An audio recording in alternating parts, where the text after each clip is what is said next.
Welcome, everyone. We have a little bit more breathing room this week because we have a college retreat. There's a bunch of about 100, more than 100 youth over there at the retreat, so hopefully everybody can find a comfortable place to sit this time. All right, good morning, everyone. We are continuing our Lenten series called Transfiguration, based on this book called The Elements, The Transfiguration of Elijah. If you haven't purchased the book, I encourage you to purchase the book. Nod your head if you've purchased the book. Nod your head if you've purchased the book. Okay. Nod your head if you've cracked the cover open. If you've opened the cover a little bit. Okay, we have a few people. All right. All right. We're going through, and I promise you, I'm not going to give away anything from the book because somebody told me that the book is like Ramadan Musalsalat. It's very like I can't wait to find out what's happening next. Okay, so get into it, enjoy. I promise you, it'll be really, really beneficial to you. Last week we spoke about our being untainted by the world and the innocence and glory in which man was created, and how God had this beautiful design for man, and that God had written a story for man, that man was supposed to be in this deep fellowship with God, in connection with God. And we talked about how basically the devil does everything to taint our hearts and take away that innocence, to take us away from what God has intended for you. And you're thinking that but Abuna, that's just like in the Bible. That's just in Genesis. Adam had a few good days and that was it. The rest of everything went lost. But there are people. There are people still. There are adults, and you're going to think about children. There are adults out there that are still really unspotted from the world. They're like children. They have a purity of the heart of a child. And we talk about the ways and the reasons why we become numb spiritually. And I pray that we can reflect and examine these things that happen to us a little bit more. This week, one of the more important things that you're going to find as a theme in the book that affect people deeply in their spiritual lives is the different relationships that they have. There's all kinds of relationships, and believe it or not, we have friendships that come from two different directions. You have friendships that are coming from heaven, that God has sent people in your life to be like a source of blessing to you, to help you direct your mind and your heart to God. And you know who those people are in your life, and you can think back, maybe it was when you were younger, maybe it was when you were a teenager, maybe it's another couple that really has the same mindset, maybe there's another family that really wants to raise their children alongside of you with these same values, okay? And the other direction is that the enemy has no problem planting bad relationships in your life. All it takes is a bad relationship. All it takes is a bad friendship, or I could say a misdirected friendship. They don't have to be evil. They don't have to be people, you might say, like my friends are normal people, they're good people, they're not evil people, but they could be misdirected. The definition of sin, is off the target. The definition of sin means that we are off the target. And so any relationship that is off target could totally take your life completely off track. And so our goal is to cultivate an environment where your soul is comfortable in its element of being in fellowship with God. And so this environment that you create helps you be in fellowship with God. And I want you to think about how much your environment defines who you are. How many of you worry about the kids that your kids hang out with? Because you know that their environment is going to define who they're going to end up being. And you can think about these new guys that your husband started to hang out with. Those people you're worried. Why? Because you know that this environment is going to define who this person becomes. But like I said, there are people that are sent to us as gifts from God, and there is the opposite. I'll tell you a story. When I was young, I used to have last week I was sharing guys these stories about when I used to go to the monastery. And I had a special experience. I used to go with my best friend. We used to go every weekend. We'd find a ride. We were like 11, 12 years old. We'd get a ride to the monastery from Friday to Sunday, and we'd just spend 3 days almost every month. And I have a special experience that I shared with this friend, and I feel like me and this friend, we were able to share heaven together. I'll share this special experience for you. Every night in the monastery, they pray the Vespers evening service. And I remember telling the bishop of the monastery, me and my friend, we had been there for 2-3 weeks already, and we're like, okay, can we just miss this one? We want to do our own thing. We want to do our own prayers in the desert. We want to go and sing praises to the saints, and we want to just go experience this monastic experience.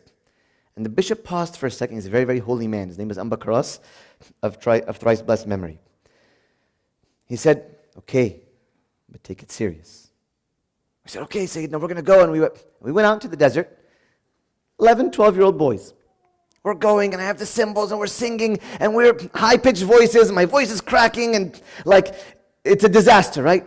And we start singing the hymn that many of us love is J9, which is Have Mercy. Have mercy. But we sang it in Coptic. 2 young boys were singing J9. And all of a sudden, like I said, 2 squeaky voices. We finish the part, and usually like the priest says it, and then the congregation responds. So we end J9, and all of a sudden we hear, Eleus. What is that from? So if you've ever been to the monastery in California, it's all desert, surrounded by mountains. It's at sunset. It's heaven on earth. The angels were singing with us.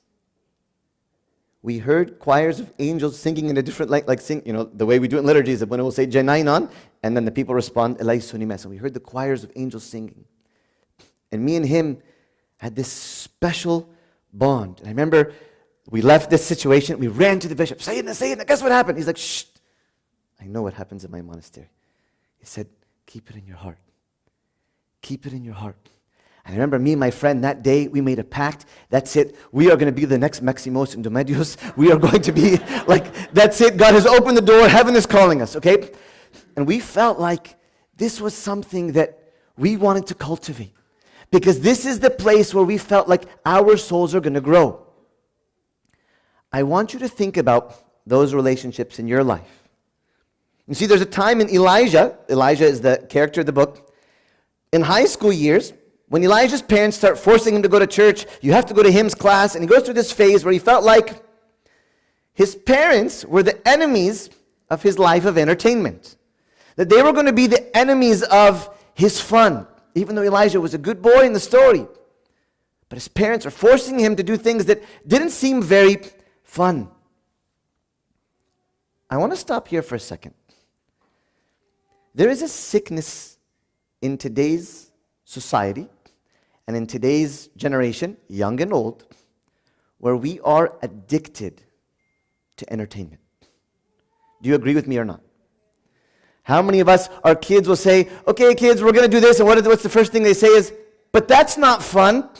I'm like, sorry that out of the 24 hours of the day, you might have 8 minutes that aren't going to be fun, right? And everything has to be fun. What's the first thing you do when you're bored at home? Pull out your phone. I can access any basketball game, any news video clip. I want to laugh today. I want to grow spiritually. I want to see what's going on in China. You can do anything, and you can be entertained 24/7. To the point where you might be honest with yourself and discover, I cannot remember the last time I sat by myself without pulling out something that's going to entertain me. Do you agree with me or not? When was the last time you just sat and heard the quiet? We're addicted in this generation to entertainment, which leads us, okay? Entertainment is not evil in and of itself, but the abuse of it is. The abuse of it is that everything has to be fun. Everything has to be perfect. Even like sometimes, we'll go visit a family. The family doesn't have kids our kids' age. And the kids say, but Dad, it's not going to be fun. We say, you know what? You're going to go to be a blessing. We're going to a place. Your job today is not to have fun. You're going to a place to be a blessing to others. To serve. To play with the little kids and make them have fun. Encourage them. Be older brothers to these kids. Because I think that we all have been blinded by the enemy to chase entertainment. All your money wants to go to what? Something that's going to be entertaining to you. You have two TVs in your house, now you need 3 TVs. Now we need a TV in the garage. We need one in the bathroom just in case between the shower and whatever. Like, it's happening, right? And all of a sudden Best Buy has a new TV sale. You're like, I need one. You have one in every square inch of your home, but you just need it because I need to be entertained. God forbid I go to the basement and I need to watch something and I can't. You see, entertainment. Oh, sorry, I didn't.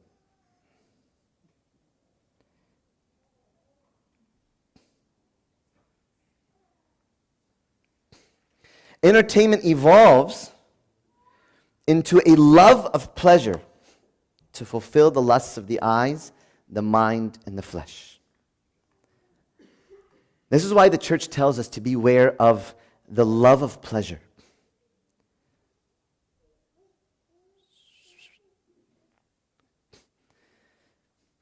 You see, entertainment evolves into a love of pleasure. You become addicted to pleasure. And pleasure takes so many forms that beyond social media and beyond going out to eat, now I just need to have pleasure. So now it's going to come through eating.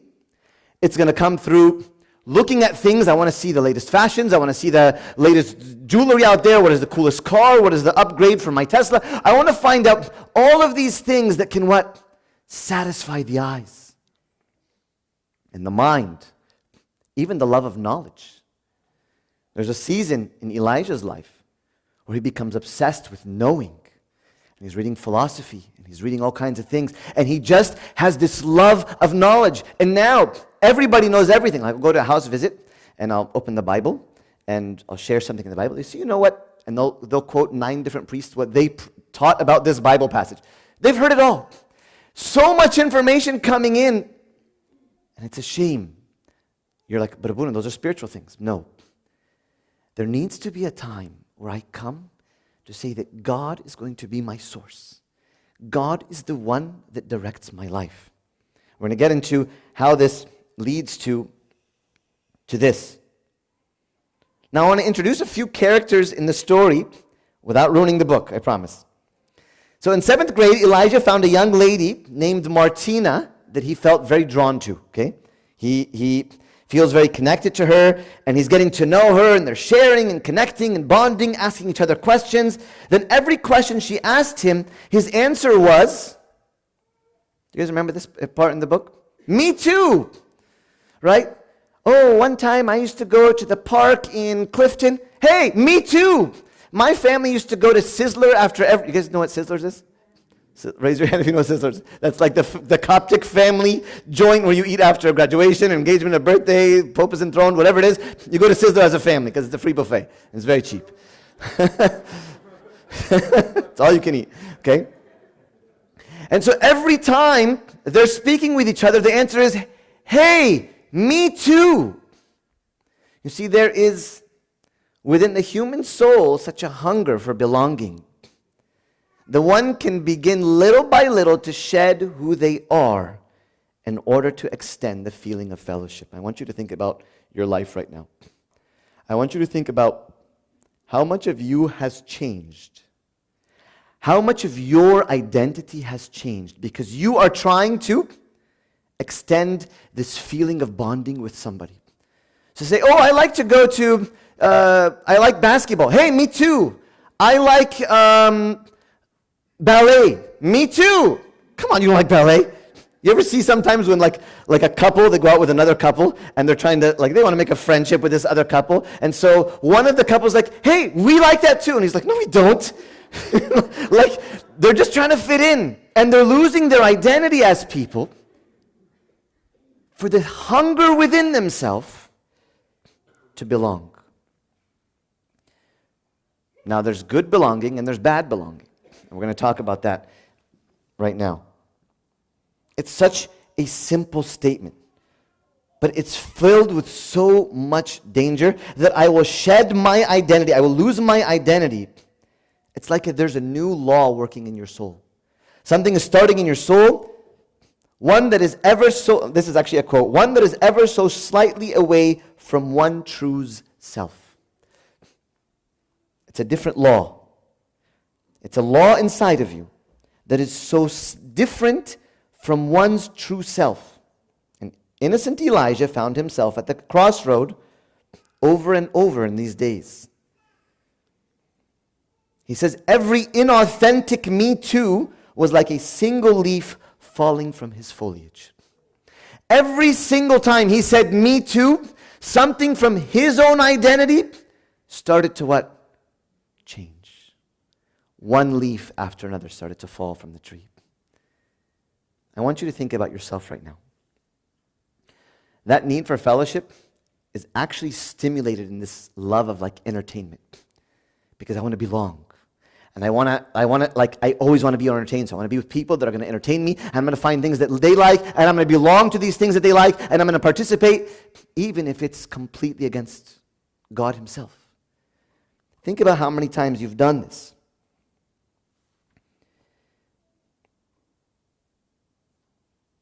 I'm not going to tell you how many intimate relationships. I'm not going to talk about specifically this relationship. But how many intimate relationships come in 7th grade, right? You found the love of your... sometimes I get the youth, they come and they tell me, Abuna, she's the one. I'm like, you haven't even hit puberty yet, man. Like, we pray together, we read the Bible together, we both like hymns, we both whatever, and they know the lingo. And I'm thinking, like, how do you know that you found the one? He found the one because he found somebody that he belongs with. Somebody that he feels accepted with. Somebody that, and what happens? Little by little, he starts to change. There's also a character in the story, if you're reading, who's going to play a very significant role throughout the series, throughout the book. And he kind of just creeps into the story. And his name is Uncle Onsi. Nod your head if you know who Uncle Onsi is in the book. Uncle Onsi is one of the uncles of the church. He's got a heavy accent. He's a very, very loving guy. And he's speaking to this young boy, Elijah, at church. Very simple. He's a taxi driver. He's got a very pure heart, a love for God, a love for the saints, who prayed like Elijah would look at this Uncle Onsi guy praying in liturgy. And he would just see like Uncle Onsi is like lost with God. He began to admire Uncle Onsi in the book. Okay? And he always showed Elijah this beautiful love and acceptance. And he's this taxi cab driver from the congregation, okay? And at some point he told him, I want you to know something, Elijah. You belong to heaven. I want to remind you, Elijah, you're one of us. He never understood what that meant. Uncle Onsi would come and tell little Elijah at church, Elijah, I want you to remember something. You're one of us. And he says, you're not the only one who talks to Mama. Mama is St. Mary.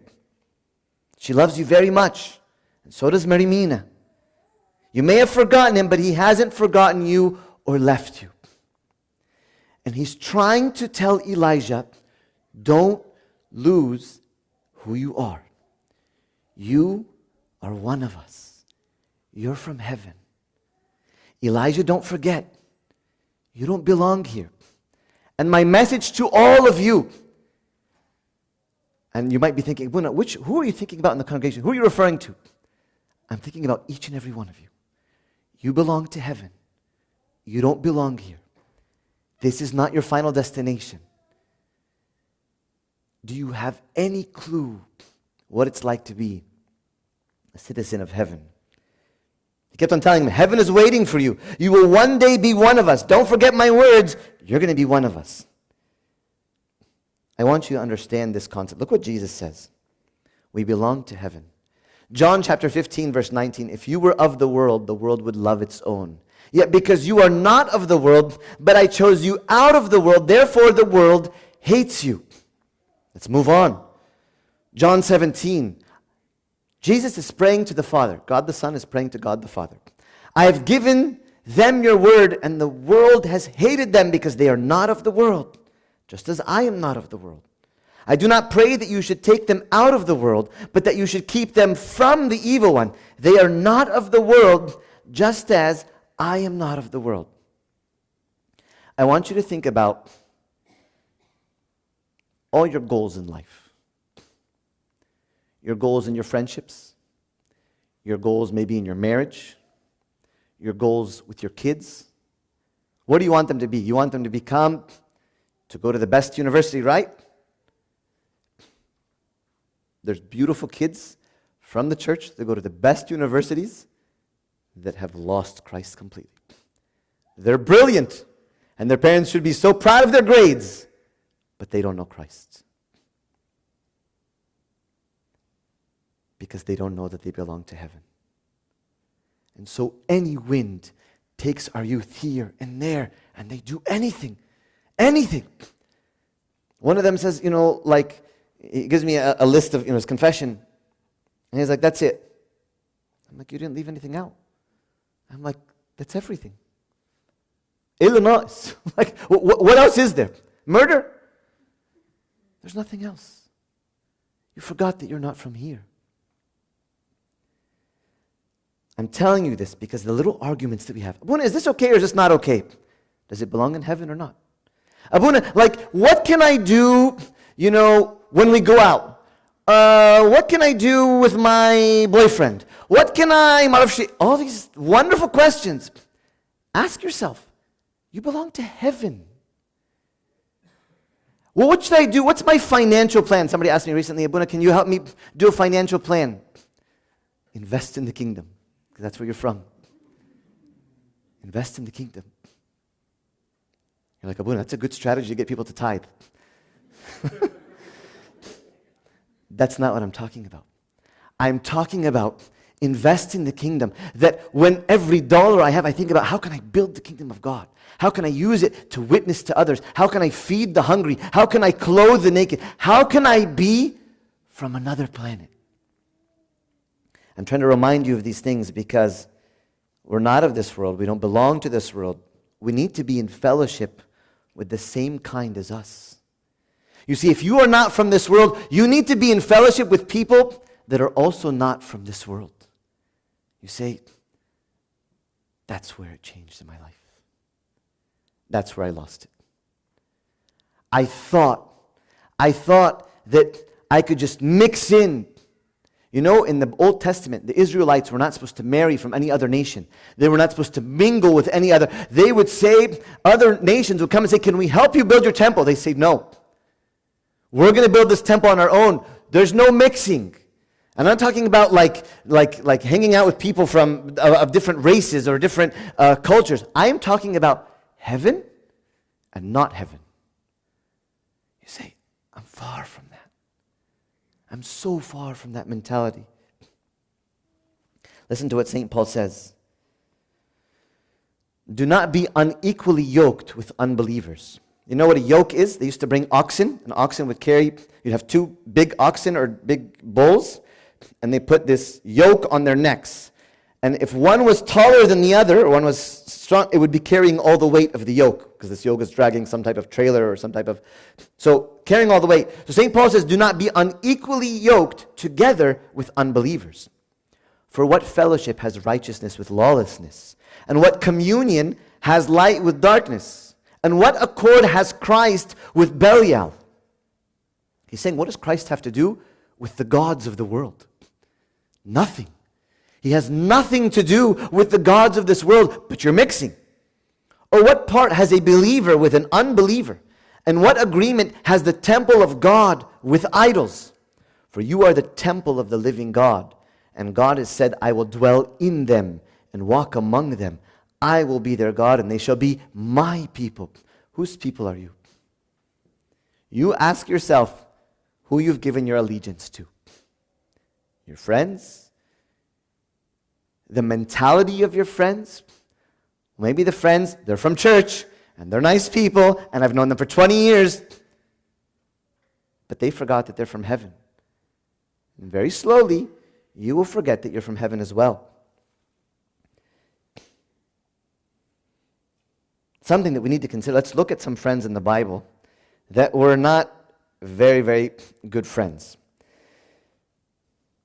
There's this passage in 1 Kings. After Solomon, David had died. Solomon took over. Solomon was the wisest man in the world. Solomon had built the temple of God. Israel was prospering. They were amazing. Solomon dies. This is the setting. Solomon's son Rehoboam comes on scene. He's the king. And he's trying to figure out, okay, what do I got to do to run this government? How can I run this nation? It says, and they spoke to him saying, they're giving him advice, if you will be a servant to these people today, and serve them and answer them, and speak good words to them, then they will be your servants forever. But he rejected that advice, which the elders had given him, and consulted the young men who had grown up with him, who stood before him. So Rehoboam sits with these nice, wise elders, and says, what do you guys think? How should we govern? They say, serve. Have the spirit of a servant, and you'll win these people. Doesn't like it. He brings his friends. All right, guys, what do you think? We're in charge of the kingdom. What do you think, boys? What should we do? This is what they said. And he said to them, what advice do you give? How should we answer this people who have spoken to me, saying, lighten the yoke which your father put on us? Then the young men who had grown up with him spoke to him, saying, thus you should speak to this people who have spoken to you, saying, your father made our yoke heavy, but you make it lighter on us. Thus you shall say to them, my little finger shall be thicker than my father's waist. And now, whereas my father put a heavy yoke on you, I will add to your yoke. My father chastised you with whips, but I will chastise you with scourges. Good job, Rehoboam. Way to take charge. You're in charge. His friends told him, you should do this, Rehoboam. Don't let people talk to you that way. You're the king. And that was the beginning of a place in history where the kingdom of Israel split into two kingdoms. Israel and Judah. He was in charge of Judah, one tribe, and a little tribe called Benjamin.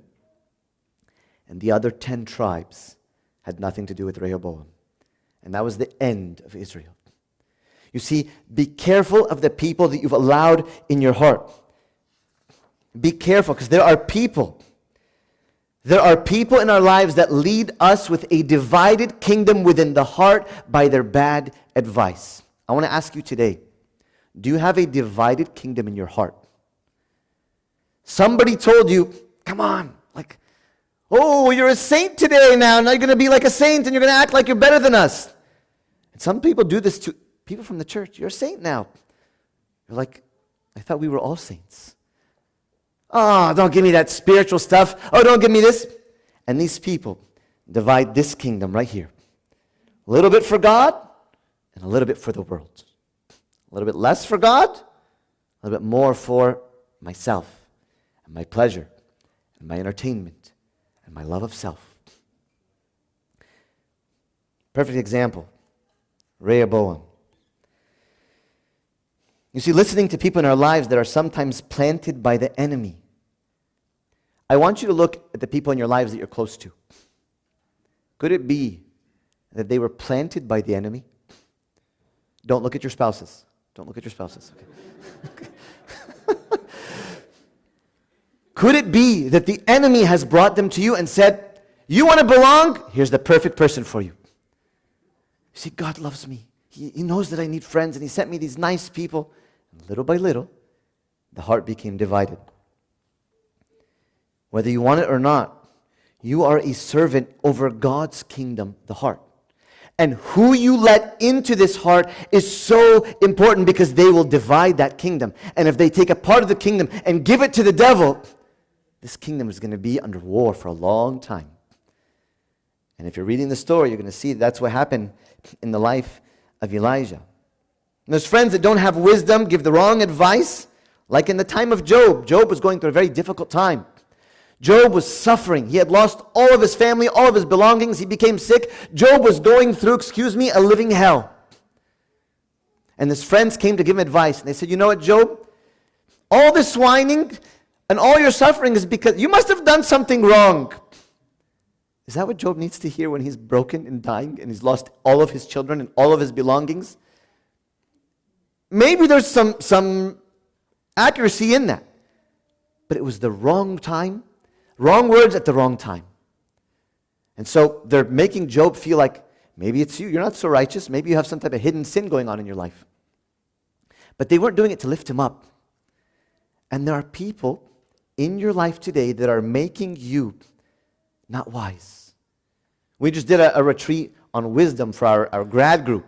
Because more than ever do we need our adults and our future families to have wisdom, not street smarts. Your street smarts aren't going to get you anywhere. Wisdom from God. You need wisdom from God to know what is a trap from the devil. Whether to go, not to go to the right and not to go to the left. Not even 1 inch, but to go straight. God is the one that directs our steps in those things. The enemy plants people in our lives that will slowly turn us away from God. So I want to ask you, what are the standards of the people that you have chosen to surround yourself with? Think about some of the standards that you've chosen. What are they? What are these? I want you to think about Delilah and Samson. Samson found this beautiful lady named Delilah. And little by little, Delilah, because he's in love with her, because he wants to belong with her, because he's so connected to her, Delilah says, Samson, what's the secret to your power? And he says, and he starts making up stories. And it's, he starts braiding his hair. He's like putting his head on her lap and she's playing with his consecration. She's playing with his devotion to Christ, and he's allowing her, just play with my hair a little bit. You can't lose one hair, Samson. No one can touch your hair, but the enemy sent him a Delilah. What about Jacob? Jacob went and he worked 14 years for Rachel. What happens when he meets with Rachel and he ends up living with Rachel and his father, and her father, Laban, his uncle? They run away from the uncle. What does he bring? What does she sneak in with the family as they run away from her father? Anybody know? Household gods. Jacob, what happened to you, man? Jacob, the one that heard all the promises of God and the blessing of God. She let in all of these statues and all these idols with you? It's because maybe God didn't send you this Rachel. This Rachel wasn't from God. That's why that's why he went through so much. Think about the standards of the people that you have chosen to surround yourself and why.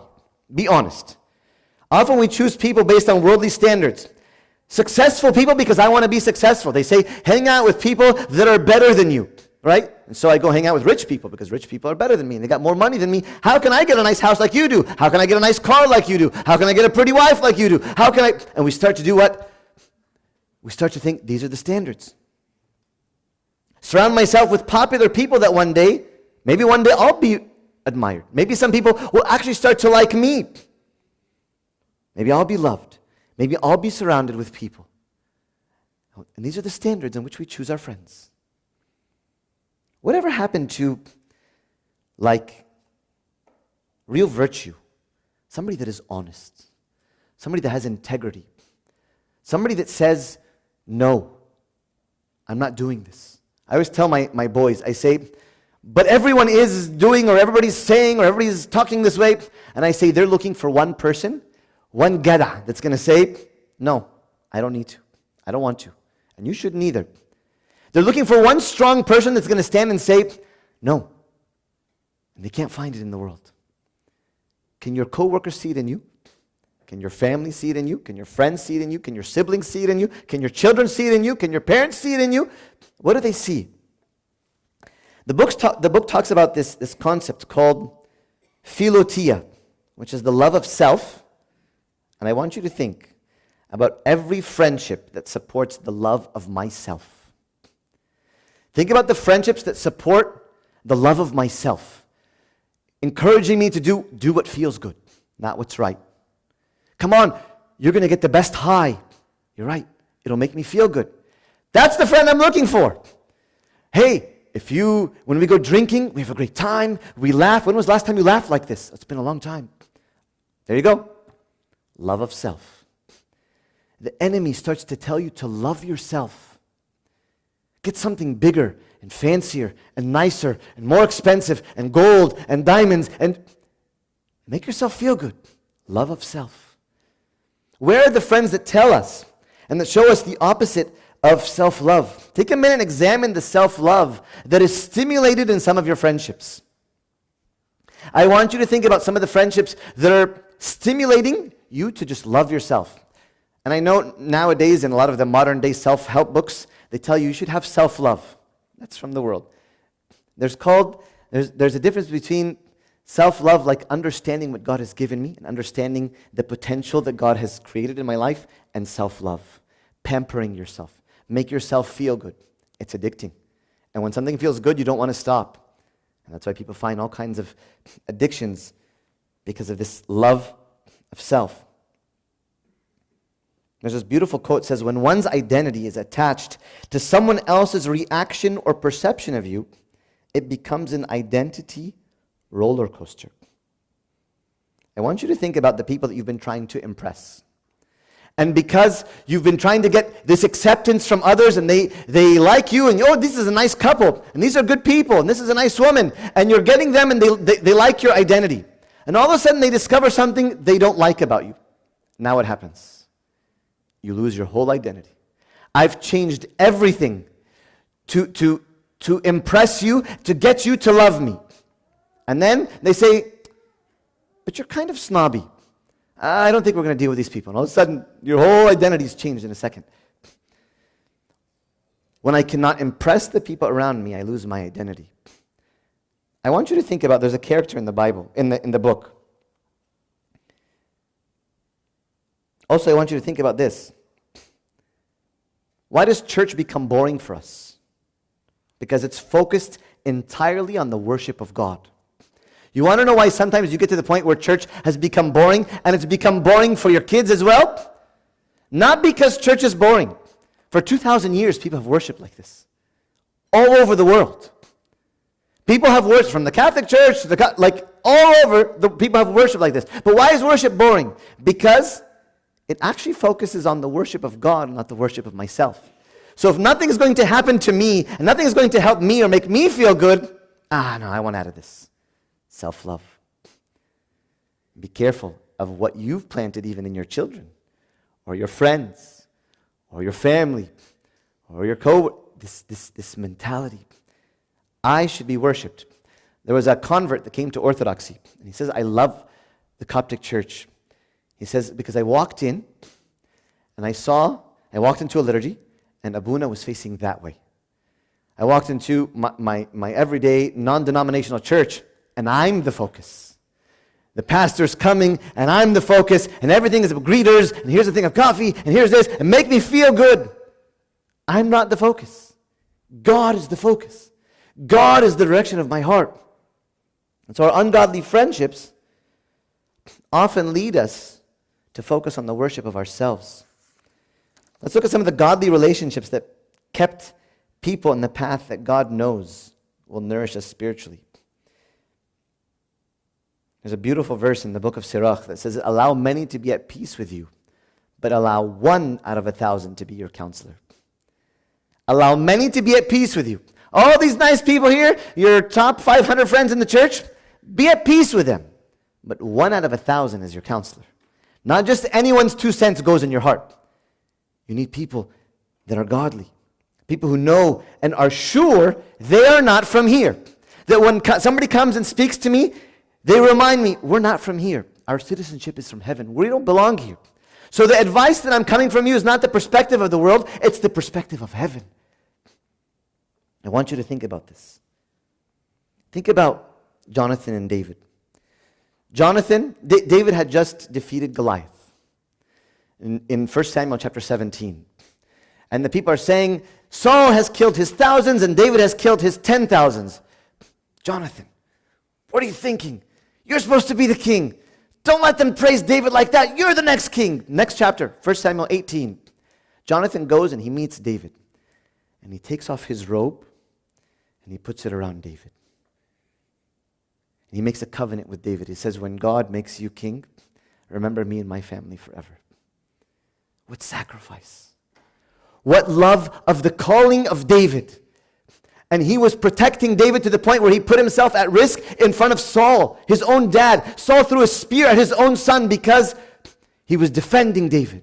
He sacrificed for David because he knew that David was in the will of God and David should be in this way. Not, Dad, I don't know what this David guy is, and is he going to take our kingdom from us, Dad? No. God's kingdom. We're from God's kingdom. We belong to God's kingdom, and David is the man for God's kingdom. Loyalty. Think about loyalty. Think about people that are like Ruth and Naomi. Ruth was the daughter-in-law of a woman named Naomi. After their husbands had died, Naomi's going back to her land. And Ruth said, where you go, I will go. Your God will be my God. I will leave everything to be with you, to support you. Look at this woman. This loyalty that you don't find anymore. Oh, we'll sell anybody out now. We'll sell anybody out. Why? Because they're hurting me. There's no loyalty. They're hurting me. So what? They're weak. You should be carrying your friends. Bear one another's burdens and so fulfill the law of Christ. That's what the Word of God tells us. Somebody who has the love of God and others. There's a girl in the story named Esther. She shows up on the scene. She's this young, beautiful lady that moved from Egypt, has this deep love of God and the saints. And she's always speaking to the saints. And she's always in touch with the saints. And she's a beautiful young woman. And God introduces actually Elijah to this Esther person. And he begins to see the beauty that is in her. And there's something unique about this friendship. Something he noticed. You see, godly friendship feels the complete freedom to disagree and be themselves. One thing that Esther never told Elijah was, me too. She was okay. She felt free to be herself. If you can't be yourself, if you can't be a member of the kingdom, if you can't say, I'm from heaven, I'm not from here, and you have to say me too in every line when you hang out with somebody, you're the wrong person. You see, Esther started to realize this freedom to be yourself. The freedom to be authentic and real. Not real from the world, real of who you are. You are from the kingdom. You're not from here.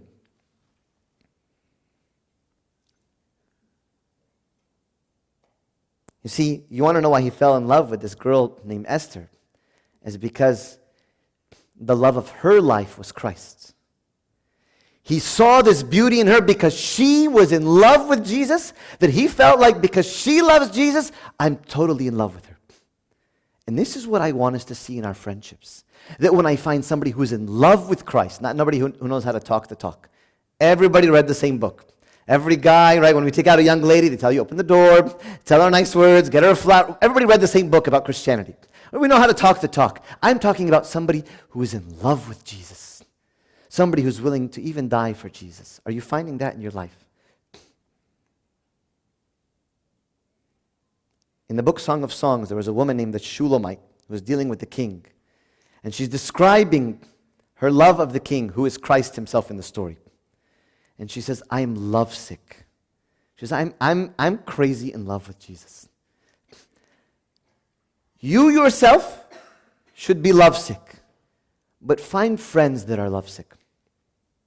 Find friends that are lovesick. And then I want you to learn how to be friends with the heavenly. The Bible says, therefore we are also surrounded by so great a cloud of witnesses. Let us lay aside every weight and the sin which so easily ensnares us, and let us run with endurance the race that is set before us. Be friends with the heavenly. Remember I told you, you need to find people that are from where you're from. You need to find people that are also from the kingdom. Lately, God has been opening up my mind and my eyes to see people that are so connected with the heavenly. And they speak to the Theotokos, St. Mary, all the time. And every decision, they say, St. Mary, come with me before I go. I'm going to a problem. Pray for me. Be in touch with the heavenly. I want you to undo the Western world and the way the Western world has presented the saints. The church is 2,000 years old. We received it from Christ and the apostles. Don't let somebody undo, like you talk to like dead saints and whatever. The saints are around us everywhere. They're around, and I was just around somebody recently, like Pope Carlos appears to him all the time. And Pope Carlos speaks to him and tells him, go tell this person that God has heard their prayer. And he'll go and tell them like details that nobody else would know, because God is leading him. He's in touch with the heavenly. And when you're in touch with the heavenly, you say, this is where my soul belongs. Recently, a young lady who's been going through a lot of turmoil and confusion in her life, she says, literally, the Holy Virgin comes to her in her dreams and tells her, don't worry, you're going to get through this. Hold on a little bit longer. It's going to pass. 3 times the Holy Virgin came to her in her dreams, telling her, you're not going to pursue the heavenly. The heavenly is pursuing you. Guys, I want you to understand something spiritual right now. Forget the PowerPoint and all this stuff. The kingdom is here. Kingdom of God is here. The saints are here. I've been in places where somebody said, okay, and I smelled it. Like I'll be in a room, and this person who was connected with a heavenly person freezes. What's wrong? Baba is here. Who's Baba? Baba Krolos. And all of a sudden, the priests that know this person, they're like, smell. And poof, the smell of incense and the smell of the spices that we give out in these saint relics. I'm looking around, what the heck is going on? And Baba is here. And he tells somebody, give me the shell. One of the priests tells him, give me your shell. And he gives him, and he puts it on his head, this guy that sees Pope Krolos. He puts it on his head, and then he gives it back to Abuna. And it smells like the smell of incense. He said, because Baba put his hand on my head. So anything that Baba touches, Pope Krolos, he leaves this oil and this incense. So he put it on his head, and he gave it back to the priest and said, Abuna, here you go. We all smelled it. And it's like deeply, it's a scent of heaven. You say, okay, that's cool, like some saints. That's for all of us. Be connected to the heavenly. You are not from here. Be connected with those that are not from this planet. Abuna Yusuf As'ad was praying a liturgy one time, and he saw all the saints. And there was a kid that was moving around, and the deacon was like, why did Abuna pause? And what's going on? And the deacon was kind of like yelling at a kid, and Abuna Yusuf As'ad is praying. He said, Lord, open up this deacon's eyes to know what is going on. And all of a sudden the deacon in the liturgy opens his, like God gives him the ability to see what Abuna Yusuf As'ad is seeing. And the place is filled with the saints in the heavenly. And he's like, I'm sorry, Abuna. He says, when you stand in liturgy, you don't move. You're stepping on an angel's foot. Like, the heavenly are everywhere. But we are so lost in our little world, and we forget that we belong up there. We're from there. All this distraction that you're in, all this place where you're investing your time and your money and your energy and your friendships, you're from the kingdom. The kingdom is here. But say, Lord, open my eyes that I might see. Maybe you've experienced the heavenly before. I remember when I was first ordained, there was a convert. God gave her the ability to see things, to see heavenly things in liturgy. And I'm following up with her, and she said, Abuna, I got to tell you what I saw in liturgy. She said, when you were going around with the shoria, with the censer, these little angels were holding to the back of your tunya. And as soon as you went to the altar, those angels let go. And I remember asking a very saintly man, another monk in the desert who sees these things. He says, yes, because the angels on the outside of the altar are different than the angels on the inside of the altar. So the angels on the outside don't go in. They stand right there because there's an angel that accompanies the sacrifice, and there's angels for the altar. And there's people that are seeing things. Last story. Sister Verena, a woman that served in Kenya, in the villages of Kenya. She was running all of our mission by herself. She was literally this tall. Her hand was literally like this big. But she was a lion. And all the people in Kenya would come to her with their problems. Sister Verena, please, we're having a problem in our marriage. Can you come sit with us? We live on top of the mountain. She was so busy, and she pulls out a picture of Pope Krolos and says, just ask him. And she goes off on her business. And they come back. A week later, Sister Verena, thank you for sending Abuna. What do you mean? Abuna, the one in the picture, the one you sent us. He came to us on the mountain. He fixed everything. And he speaks perfect Luya. Luya is the tribal language on the mountain. The saints are here.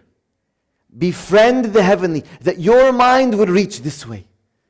Don't let anything bring you down. Don't let the world weigh you down and make you foolish.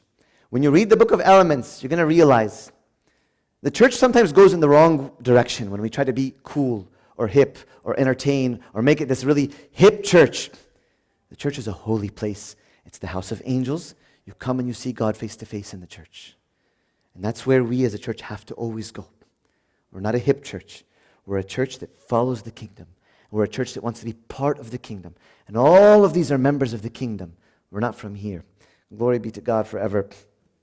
Amen. Let's stand up and pray.